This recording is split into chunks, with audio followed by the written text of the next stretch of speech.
There are some things a woman never forgets. The sound of men laughing behind her back. The way her name was never quite said without a pause. And the day they handed her over like she was livestock too heavy for grace, too old for love, too inconvenient to be kept. Her name was Mabel Kane, 51 years old, twice abandoned, once sold. They told her she ought to be grateful, that any man willing to take her in after her last husband died with gambling debts was doing her a favor. They said things like, a woman your size don't get to be picky, and it's better than the poorhouse, ain't it? But the worst wound of all was when no one asked what she wanted, until one man came along, didn't offer her pity, didn't ask for dowry, didn't flinch when she walked. He just offered her a chair and said, "You look tired. Sit a while. You're safe here." He didn't say she was pretty. He didn't pretend she was young. He simply saw her. And in a world that had always looked through her, that was more love than she'd ever known. But who was this man? And why, in a land so cruel to the forgotten, did he open his home to a woman others had passed over? What happened on that quiet ranch beyond the hills of Pecos County that turned a woman sold like cattle into a legend whispered in the wind? She was traded away like she didn't matter, but somehow she became the heart of a home. Want to hear how the auction block smelled of dust, sweat, and something sour like old pennies left too long in a rusted tin? Mabel Quinn, 51, stood at the edge of the platform in a faded calico dress that pulled tight at her shoulders. Not from pride, just size, just time. The sun scorched her scalp through her bonnet as she stood silently, the last woman for sale, after a row of younger, smaller, hungrier brides had already been carted off in wagons. No one met her eye. Not the trader, not the townsfolk below. Not even the preacher who had blessed the auction with a dry-throated prayer about second chances and God's design.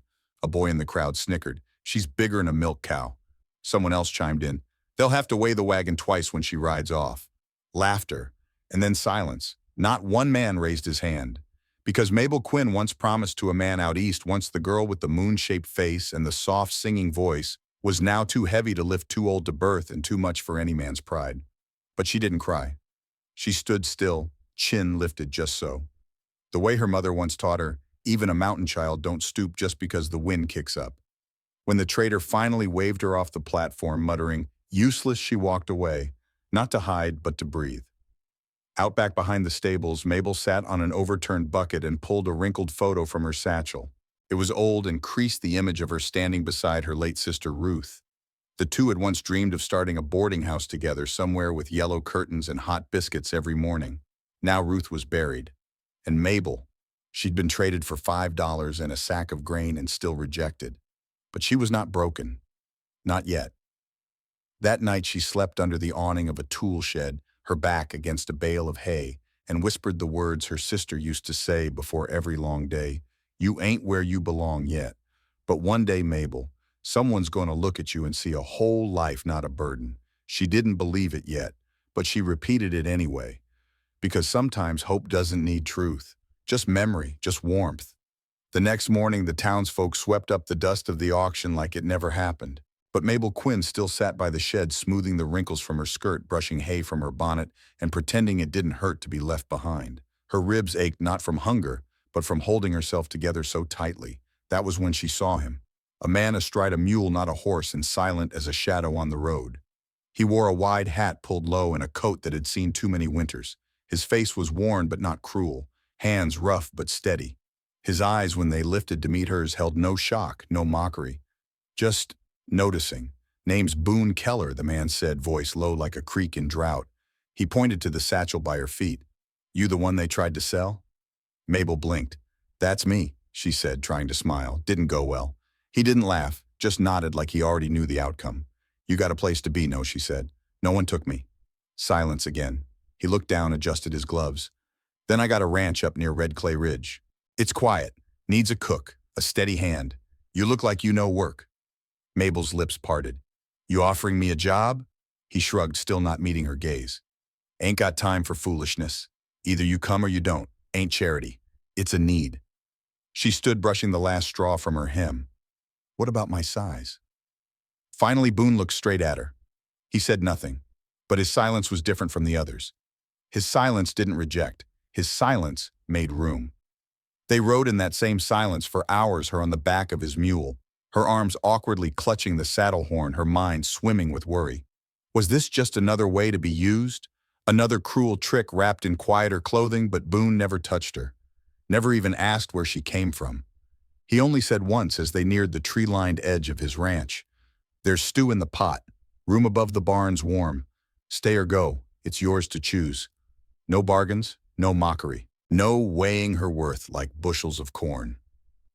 That night Mabel cried, quiet behind the closed door of the barn loft. Not because she was scared, but because for the first time in a long time she wasn't. The loft was warm, just like Boone said. Not soft, not fancy, but warm in the ways that mattered. Wool blankets that smelled of cedar, a kerosene lamp that never flickered out, a little window that looked out over the corral where the horses moved like ghosts in the moonlight. Mabel cooked. That was her end of the bargain. She scrubbed the copper pots, stirred stew until her arms ached, baked cornbread slow and steady the way her mama once taught her, before everything fell apart. She mended his shirts and raked the front path without ever being asked. Boone said little. Always up before dawn, out working fence posts or mending saddles, fixing broken bits of the ranch that had been waiting for a second set of hands. But he never gave her orders, never barked or belittled, just nodded, accepted, let her be. And it was that kindness so plain and steady, it began to scrape against her insides. Because Mabel still hadn't asked, "What does he want from me?" No one gave without expecting something in return. Not where she came from, not in this world. At night, when Boone retired to his quarters in the main house, Mabel sat on the steps of the barn loft, arms wrapped around her knees.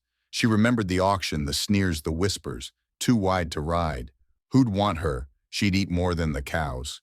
She remembered the preacher's boy who had once courted her in secret and then denied her in public. The man her cousins had tried to marry her off to a drunk with angry hands. The employers who made her scrub floors but wouldn't let her near a serving tray. All of them agreed on one thing: she was too much, too heavy, too old, too loud in her silence. So Boone's quiet, it felt dangerous, not because it was cruel, but because it was kind. Too kind. And Mabel didn't know how to trust kindness that didn't have a hook hidden in it. One morning she came down to the kitchen early and found a wrapped package on the table. No note. Inside, a pair of new boots, size wide, sturdy, meant for walking, for working, for belonging. Her heart clenched, her hands trembled. This wasn't a favor, it was respect, and it scared her more than any insult ever had. Because respect meant being seen, and being seen meant being known. And Mabel wasn't sure the truth of her was something a man could keep loving once he saw the bruises not on her skin, but on her spirit. Boone had a habit of fixing things with his hands. A busted wheel, a cracked fence post, even a bird's wing once wrapped in cloth, mended with splints, then released. But he never once tried to fix her. And that, more than anything, was how Mabel began to change. Not quickly, not loudly, but like spring waking up beneath snow, quiet and certain. She began humming again while cooking, a low, soft thing nearly lost under the sound of stew bubbling. She started asking questions, too, about fence-building, cattle health, the way Boone trimmed the apple trees so they'd fruit again. He'd answer her gently, like he was teaching her how to hold a life in her own hands. And sometimes when she wasn't looking, he'd watch her like a man seeing a horizon he didn't know he missed. One afternoon, Boone returned from town with a new dress folded in brown paper. It was simple blue with tiny flowers, and when she touched the fabric, something trembled inside her. "It looked like your color," he said, not meeting her eyes. "Thought maybe you'd wear it Sunday, if you wanted." Mabel stood there, fingers pressed into the cotton, and couldn't speak. Not for a long while. Not since her mama died had anyone given her something just because it might bring her joy. So she wore it the next Sunday, her first step into town in years. And though a few heads turned, some with curiosity, some with judgment, Boone offered his arm like it was the most natural thing in the world, as if her place beside him had never been in question. They sat on the porch that evening, the air golden with dusk. Boone whittled, Mabel shelled peas. "I was sold once," she said quietly, like dropping a stone into still water. Not with money, just traded. Boone didn't stop carving, but his voice came like flint striking steel. "Not here, you weren't." She looked at him. He didn't say more, didn't have to. Because in his silence there was something larger than pity. There was belief. And belief was heavier than shame, so heavy it pressed down and broke the chains she hadn't even known were still wrapped around her ribs. A week after the blue dress, Mabel found the letter she thought she'd burned.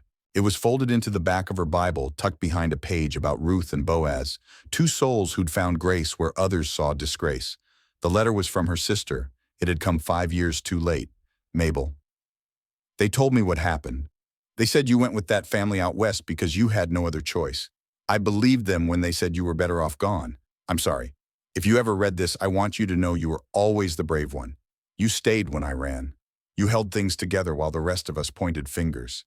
You were never the shame of the family. You were the soul.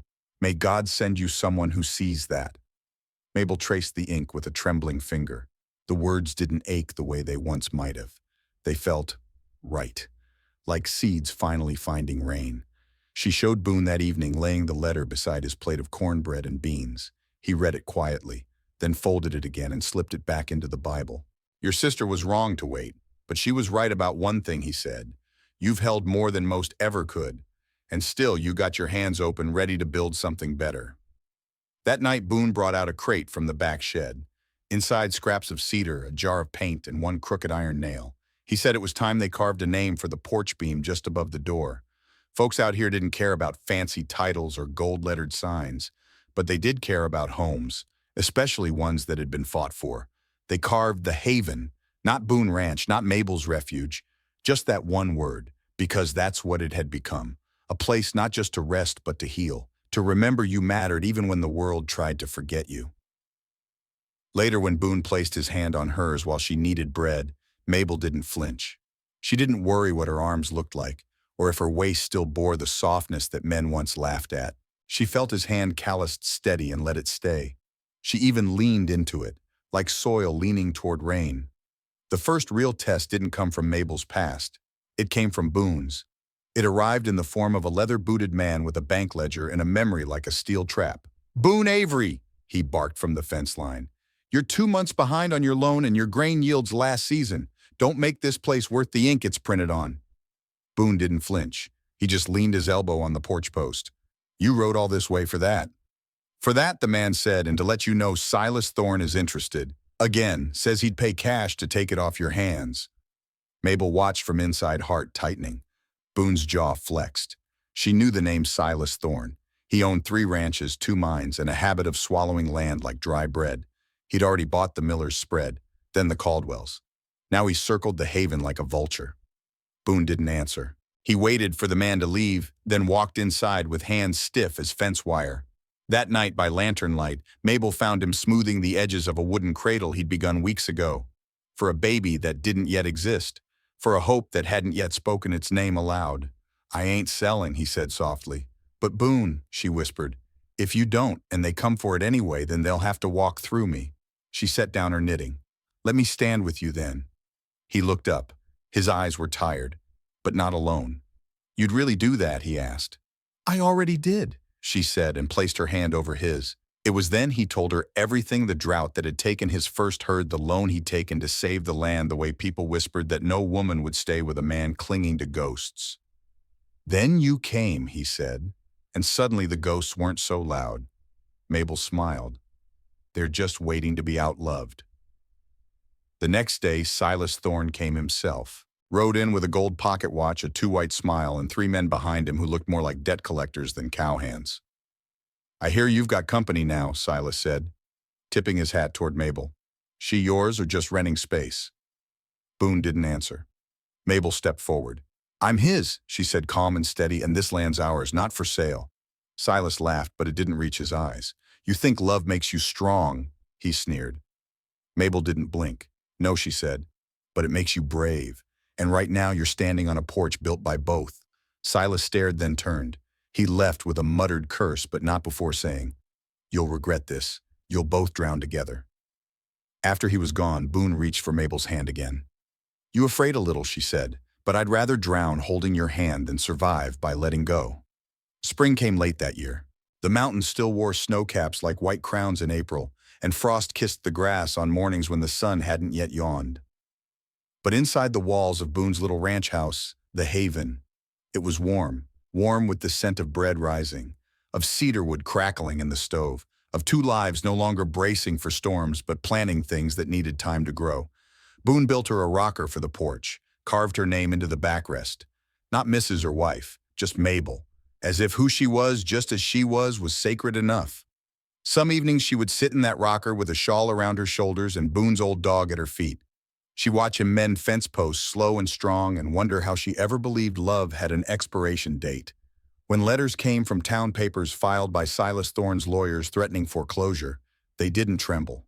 They simply rode into Cedar Hollow together, Boone in his cleanest shirt, Mabel in her best blue, and stood in front of the county judge with the mortgage note in one hand and a ledger of repaid debt in the other. Boone had worked extra for months, odd jobs, long hours, selling 3 head of cattle, and Mabel had baked and sold more bread than her joints could handle. Together they made the last payment. The judge looked at them over the top of his spectacles.